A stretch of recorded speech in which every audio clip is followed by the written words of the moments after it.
അല്ല, ഇത് അധികാരം ഒരു കൂട്ടം ആളുകളെ എങ്ങനെയാണ് ഭ്രാന്തന്മാരാക്കുന്നതിൻ്റെ കൃത്യമായ തെളിവാണ്. ഇപ്പോൾ കേരളത്തിലെ ഇടതുപക്ഷ മന്ത്രിമാർക്കെതിരെ, പ്രത്യേകിച്ച് ആരോഗ്യമന്ത്രിക്കെതിരെ വളരെ കരുതി കൂട്ടി KSUവും യൂത്ത് കോൺഗ്രസും നടത്തിക്കൊണ്ടിരിക്കുന്ന അതിക്രമം. അധികാരം കിട്ടിയില്ലെങ്കിൽ ഇനി കേരളത്തിനകത്ത് ഞങ്ങൾക്ക് ജീവിക്കാൻ കഴിയില്ല എന്നാണ് ഇപ്പോൾ ഒരു അലമുറയിട്ടുകൊണ്ടിരിക്കുന്നത്. ആ അലമുറയാണ് ഇപ്പോൾ അക്രമമായി പരിവർത്തനപ്പെട്ടിരിക്കുന്നത്. ഈ അക്രമം നടത്താനും ആരോഗ്യമന്ത്രിയെ, കേരളത്തിലെ ഏറ്റവും സവിശേഷമായ വകുപ്പ് കൈകാര്യം ചെയ്യുന്ന ആരോഗ്യമന്ത്രിയെ അക്രമം കാണിക്കാൻ വലിയ അത്യുത്സാഹം കാണിച്ച ഈ KSUക്കാരോട് ഒരു വിദ്യാർത്ഥി എന്ന ഞങ്ങൾ ചോദിക്കുന്നത്, ഈ കഴിഞ്ഞ 10 വർഷക്കാലം ന്യായമായ ഏത് വിദ്യാർത്ഥിയുടെ ആവശ്യത്തിലാണ് ഈ KSUക്കാരൻ്റെ ഈ ചോരതളപ്പ് നമ്മൾ കണ്ടിട്ടുള്ളത്? ഏതെങ്കിലും ഒരു ന്യായമായ വിദ്യാർത്ഥി അവകാശ നിഷേധം ഈ കേരളത്തിനകത്ത് രാജ്യത്ത് ഭരിക്കുന്ന ഗവൺമെൻറ്റിൻ്റെ ഭാഗമായി ഉണ്ടായപ്പോൾ ഈ ചോരത്തിളപ്പ് KSU നിങ്ങൾ കണ്ടിട്ടുണ്ടോ? അപ്പോൾ എവിടെയായിരുന്നു KSU? ഈ കേരളത്തിനകത്ത് വിദ്യാർത്ഥി വിരുദ്ധ നിലപാടുകൾ കേന്ദ്ര ഗവൺമെൻറ് സ്വീകരിക്കുമ്പോൾ അതിൻ്റെ ഭാഗമായി വിദ്യാർത്ഥികൾക്ക് വിദ്യാഭ്യാസം തന്നെ മുന്നോട്ട് കൊണ്ടുപോകാൻ കഴിയാത്ത സ്ഥിതി ഉണ്ടാകുമ്പോൾ, കേരളത്തിലെ വിദ്യാഭ്യാസ മേഖലയെ സംഘപരിവാരം അതിക്രമിക്കാൻ പരിശ്രമിക്കുമ്പോൾ ഈ കേരളത്തിനകത്ത് പൊന്തക്കാട്ടി പൊളിച്ചവരുന്നല്ലേ KSUക്കാർ? അന്നവർ രക്തം തിളച്ചില്ലല്ലോ. എന്താ അവർ രക്തം തിളയ്ക്കാതിരുന്നത്? അന്നവർ രക്തം തിളയ്ക്കാതിരിക്കുകയും ഇപ്പോൾ കേരളത്തിനകത്ത് തെരഞ്ഞെടുപ്പ് എടുക്കുമ്പോൾ അധികാരത്തിന് വേണ്ടി എന്ത് വൃത്തികെട്ട പണിയും ചെയ്ത് അധികാര കസേര പിടിക്കാൻ വേണ്ടി, ആരോഗ്യമന്ത്രിയെ കരിവാരിത്തേക്കാൻ വേണ്ടി ബോധപൂർവം അക്രമം നടത്തി, അക്രമം ഒഴിച്ചുവിട്ട് ആരോഗ്യമന്ത്രിയെ ആക്രമിക്കാനുള്ള പരിശ്രമം നടത്തി. എന്ത് വിഷയം? 5 വർഷത്തിന് മുമ്പുണ്ടായൊരു വിഷയം. ആ വിഷയത്തെ അടിസ്ഥാനപ്പെടുത്തി ഉയർന്നു വന്ന സമയത്ത് തന്നെ കൃത്യമായി പരിശോധിക്കുമെന്നും പരിശോധിച്ച് നിലപാട് സ്വീകരിക്കുമെന്നും കേരളത്തിൽ ആരോഗ്യമന്ത്രി വ്യക്തമാക്കുമ്പോൾ, ആ വ്യക്തമാക്കിയ കാര്യത്തെ അടിസ്ഥാനപ്പെടുത്തി പിന്നീടും അതിക്രമിക്കാനേ തയ്യാറാവുന്നു.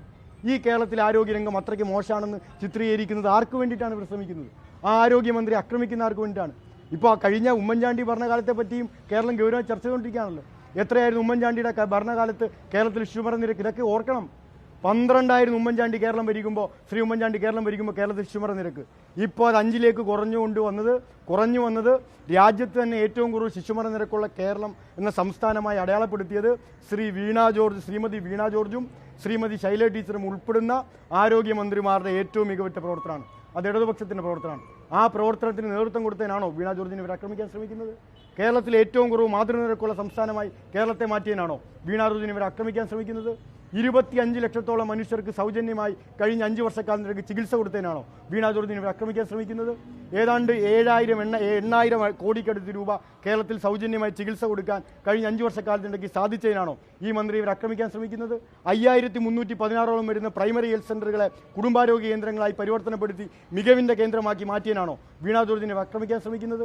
താലൂക്ക് ആശുപത്രിയിൽ ഡയാലിസിസ് സെൻ്റർ ആരംഭിച്ചതിനാണോ വീണ ജോർജിനെ ആക്രമിക്കാൻ ശ്രമിക്കുന്നത്? സൂപ്പർ സ്പെഷ്യാലിറ്റി ഹോസ്പിറ്റലുകളായി ജില്ലാ ആശുപത്രികളെ മാറ്റിയാണ് ആക്രമിക്കാൻ ശ്രമിക്കുന്നത്? താലൂക്ക് ആശുപത്രി, ജില്ലാ ആശുപത്രികൾ ഉൾപ്പെടെ അവയവമാറ്റ ശസ്ത്രക്രിയ ഉൾപ്പെടെ നടത്താൻ കഴിഞ്ഞ സംവിധാനമായി ആരോഗ്യരംഗത്തെ പരിവർത്തനപ്പെടുത്താനാണോ ഇവർ വീണ ജോർജിനെ ഇവരെന്തിനാണ് ആക്രമിക്കാൻ ശ്രമിക്കുന്നത്? ഈ മാറ്റങ്ങൾ കണ്ണുകൊണ്ട് കാണുന്ന, ഹൃദയം കൊണ്ട് സ്പർശിക്കാൻ കഴിയുന്ന, ജീവിതം കൊണ്ട് തിരിച്ചറിയാൻ കഴിയുന്ന ഏതെങ്കിലും ഒരു മനുഷ്യന് ആരോഗ്യമന്ത്രി, ആരോഗ്യരംഗത്തെ ഈ കേരളത്തിനകത്ത് തെറ്റുകളും കുറ്റങ്ങളും ആർക്കാ ഇല്ലാത്ത? തെറ്റ് മനുഷ്യനായി ജനിച്ചാൽ തെറ്റുണ്ടാവും, കുറ്റമുണ്ടാവും. അത് പരിഹരിച്ചു പോകാന്നുള്ള ഗവൺമെൻറ് നയം. ഒരു മന്ത്രിയും പോയിട്ട് നേരിട്ടല്ലോ ഓപ്പറേഷൻ. ഇവരിപ്പോൾ പറയുന്ന കേട്ടാത്തൊന്നും ഓപ്പറേഷൻ നടത്താൻ മന്ത്രി നേരിട്ട് പോയിന്ന. ഏത് മന്ത്രിയാണ് കേരളത്തിൽ നേരിട്ട് പോയി ഓപ്പറേഷൻ നടത്തുന്നത്? മെഡിക്കൽ നെഗ്ലിജൻസ് എല്ലായിടത്തും ഉണ്ടാവാറുണ്ട്. ലോകത്തെല്ലായിടത്തും ഉണ്ടാവാറുണ്ട്. ഇന്ത്യയിൽ മാത്രമല്ല, കേരളത്തിൽ മാത്രമല്ല, ലോകത്തെമ്പാടും ഉണ്ടാവാറുണ്ട്. 600ഓളം മെഡിക്കൽ നെഗ്ലിജൻസ് കേരളത്തിനകത്ത് സ്വകാര്യ ആശുപത്രി ഉണ്ടാകുമ്പോൾ ഒരു സ്വകാര്യ ആശുപത്രിയുടെ മുന്നിലേക്ക് മാർച്ച് നടത്താൻ ഈ KSUക്കാരന് ധൈര്യം ഉണ്ടാവുന്നില്ലല്ലോ. ഒരു സ്വകാര്യ ആശുപത്രി മുതലാളിയെയും ചോദ്യം ചെയ്യാൻ ഈ KSUക്കാരന് ധൈര്യം ഉണ്ടാവുന്നില്ലല്ലോ. ആ ധൈര്യം ഉണ്ടാവാതിരിക്കുകയും ആരോഗ്യരംഗത്തെ കരുത്തുറ്റ ആരോഗ്യരംഗമാക്കി, ഇന്ത്യക്ക് മാതൃകയെ ആരോഗ്യരംഗമാക്കി മാറ്റിയ കേരളത്തിൽ ആരോഗ്യമന്ത്രി ആക്രമിക്കുന്നത് അധികാരം കൊതി കൊണ്ടാണ്. അധികാരം കിട്ടിയില്ലെങ്കിലും ജീവിച്ചിരിക്കാൻ കഴിയില്ല എന്നുകൊണ്ടാണ് ഈ ചോരത്തിളപ്പൊക്കെ ഞങ്ങൾ അഭ്യർത്ഥിക്കുന്നത്.